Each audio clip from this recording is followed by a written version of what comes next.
Hello दोस्तों, मैं ललित और आप हो आर्यभट्टा क्लासेस के ऑनलाइन गुरुकुल में। आज हम करने वाले हैं चैप्टर नंबर फर्स्ट और उसकी एक्सरसाइज 1.2। तो इसको करने से पहले हम थोड़ा सा इसका इंट्रोडक्शन करेंगे और उसके बाद इसके एग्जाम्पल, उसके बाद करेंगे हम एक्सरसाइज स्टार्ट।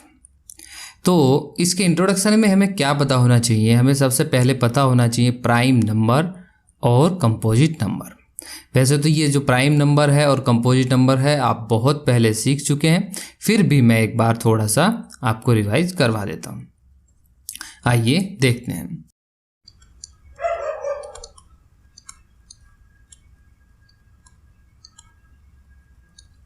ये प्राइम नंबर है और इधर composite number.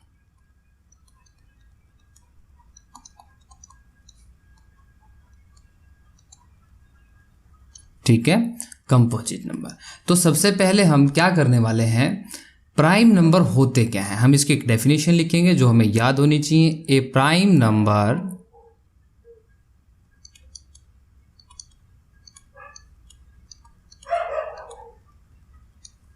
Has only two factor.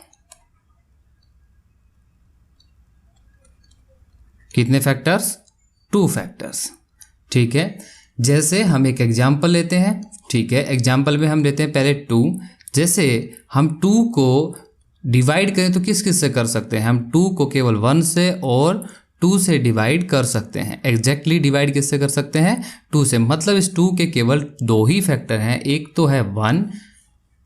इसके जो फैक्टर हैं वो कौन कौन से हैं? एक तो 1 और एक 2। मतलब साफ है, ये जो 2 फैक्टर हैं ये कौन कौन से होंगे? एक तो 1 होगा और दूसरा होगा इटसेल्फ। क्या होगा? इटसेल्फ।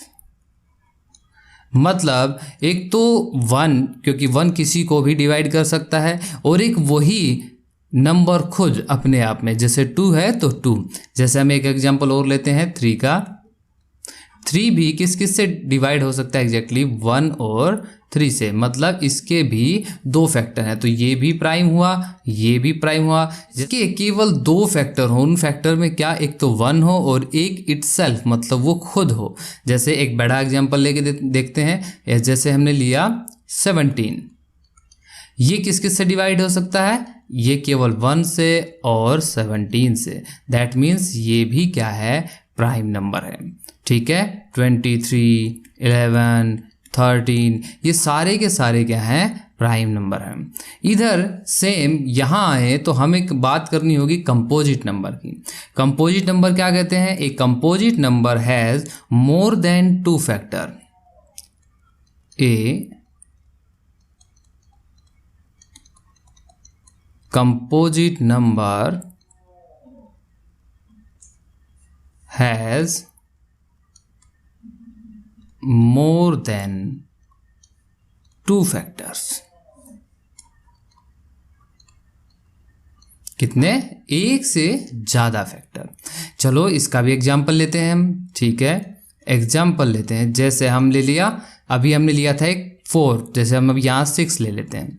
6 किस किस से डिवाइड हो सकता है? 6 1 से डिवाइड हो सकता है, 6 2 से डिवाइड हो सकता है, 6 3 से डिवाइड हो सकता है, 6 6 से डिवाइड हो सकता है। ठीक है, तो मतलब क्या है? एक से ज़्यादा जिसके भी फैक्टर होंगे वो कहलाएगा कंपोजिट नंबर। क्या कहलाएगा? कंपोजिट नंबर कहलाएगा। क्लियर? तो अब हम कुछ एग्जाम्पल और लेते हैं इसके। जैसे हमने ले लिया 12 किस किस से डिवाइड होगा भाई? 1 से डिवाइड हो रहा है 12 2 से डिवाइड हो रहा है, 12 3 से डिवाइड हो रहा है, 12 4 से डिवाइड हो रहा है, 12 6 से डिवाइड हो रहा है, 12 से डिवाइड हो रहा है। मतलब साफ है कि ये भी क्या है? एक कंपोजिट नंबर है। क्या है? एक कंपोजिट नंबर है। बस यही ध्यान रखने की बात थी इसमें, इसका जो इंट्रोडक्शन है उसमें, कि कंपोजिट नंबर कौन से हैं और प्राइम नंबर कौन से हैं, क्योंकि हमें इसके अंदर प्राइम फैक्टराइजेशन करने हैं और उसी से हमें हमारे क्वेश्चन हल होंगे। ठीक है, तो बस उम्मीद है कि आप लोगों को ये ध्यान आ गया होगा, आप लोगों को ये चीज़ें समझ में आ गई होंगी। ठीक है, थैंक यू, धन्यवाद, जय हिंद, जय भारत।